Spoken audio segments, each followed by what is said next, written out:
आज है बुधवार, आज है खरना। और खरना पूजा के दिन सब निर्जला व्रत रख के रोटी और खीर बनाते हैं। शाम को पूजा करने के बाद वो रोटी और खीर प्रसाद के रूप में ग्रहण करते हैं। उसके बाद 36 घंटे के लिए या फिर कोई 38 घंटे के लिए भी निर्जला व्रत रखते हैं। उस हेलो दोस्तों, welcome back to my channel. Hope you guys are very fine, doing very well. सारे बिहारी संप्रदाय के लोगों को छठ पूजा के हार्दिक शुभकामनाएं। और मैं ये प्रार्थना करूंगी कि आप लोगों के छठ का व्रत अच्छे से संपन्न हो जाए, स्वस्थ और सुस्त रहे। अगर मुझसे कुछ भी भूल चूक हो जाए तो मुझे गलती से भी गाली मत देना, थोड़ा कमेंट करके बता दीजिएगा। और उससे क्या होगा कि मुझे भी थोड़ी जानकारी मिल जाएगी। तो चलिए, जिन लोगों को छठ पूजा के बारे में पता नहीं है उन लोगों के साथ थोड़े सा मैं जानकारी शेयर करती हूँ जितना मुझे पता है। छठ पूजा के टाइम पे हम लोग देखते हैं कि शाम के टाइम पे सूर्यदेव को पूजा दिया जा रहा है और सुबह के टाइम पे भी पूजा दिया जाता है। क्यों? कभी किसी ने सोचा है या फिर कभी किसी ने पूछा है या फिर किसी को पता है? जी हाँ, अगर आप लोगों को पता नहीं है तो चलिए हम बताते हैं। सूर्यदेव के दो पत्नी थे, एक थे उषा और एक थी प्रत्युषा। सुबह के टाइम पे सूर्यदेव उषा के साथ रहती है और शाम के टाइम पे डूबते हुए सूरज के साथ प्रत्युषा रहते हैं। उषा और प्रत्युषा दोनों को ही अर्घ चढ़ा जाता है सूर्यदेव के साथ साथ। तो इसीलिए डूबते हुए सूरज को भी पूजा जाता है और उगते हुए सूरज को भी पूजा जाता है। अब ये छठी मैया कौन है? संजय उपाध्याय कहते हैं कि छठी मैया भगवान सूर्यदेव की बहन है और परमपिता ब्रह्मा की मानस पुत्री है।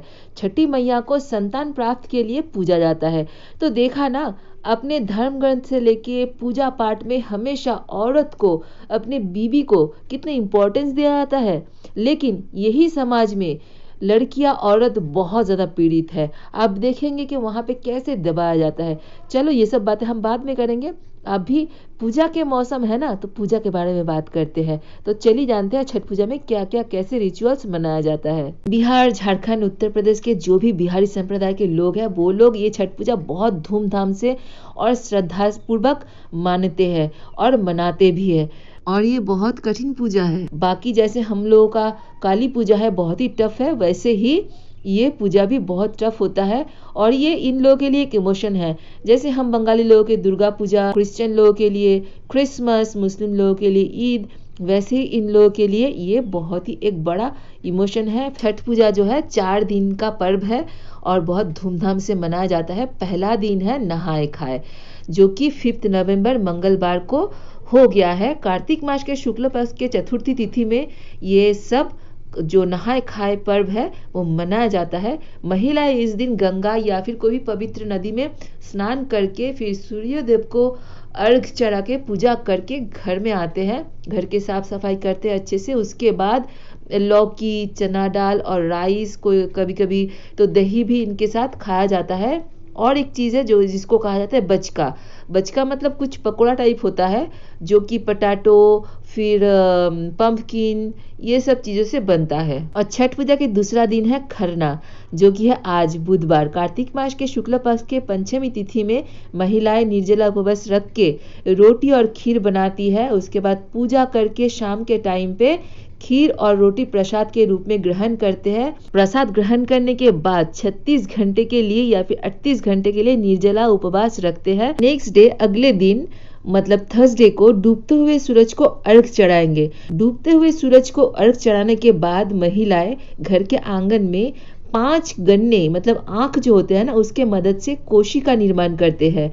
इस रस्म को कोसी भराई के नाम से भी जाना जाता है। तो कोसी के बीच में गणेश स्वरूप जो हाथी है उनको रखा जाता है और उनके आजू बाजू में दीप जलाया जाता है। नए सूती के कपड़े में प्रसाद रखकर उसे आंख के बीच में टांग दिया जाता है। तो इस दौरान क्या करते हैं, सारे महिलाएं गाना भी गाते हैं। नेक्स्ट डे सुबह सुबह सब गंगा घाट में जाके वो ही कोशी सजाते हैं फिर वहां पे पूजा किया जाता है। उगते हुए सूरज को अर्घ दिया जाता है। उसके बाद श्रद्धालुओं जो प्रसाद है उनको गंगा में प्रवाहित करते हैं और जो गन्ना है, गन्ने को घर में लेके आते हैं। तो आप लोग सोचेंगे नहीं, ये पूछेंगे नहीं कि ये जो कोशी भराई में 5 गन्ना इस्तेमाल किया गया है वो क्या है? ये 5 जो गन्ना है ये है पंच तत्व जो है उनका प्रतीक है। भूमि, जल, वायु, अग्नि और आकाश। अब ये कोशी भिड़ाई क्यों किया जाता है? आपका अगर मन्नत पूरी हो गई है तो कोशी भराई करके माँ छठी मैया को आभारी दिखाइए, और दिखाना बहुत ज़रूरी होता है। अगर आपका मन्नत पूरी हो गई है तो जोड़े में ये पूजा कीजिए, कोशी भराई कीजिए, बहुत ही शुभ माना जाता है। अब इंडिया में कोई भी फेस्टिवल हो हिंदू का, आप लोग थोड़ा सा ध्यान देके देखिएगा कि सीजनल पूजा होता है। सीजनल फ्रूट्स इस्तेमाल किया जाता है, सीजनल फसल इस्तेमाल किया जाता है पूजा में। मतलब प्रकृति ही भगवान है, प्रकृति का कोई रूप नहीं है और प्रकृति का बहुत सारा रूप है। ऐसा ही है भगवान, तो इसको आपको महसूस करना होगा।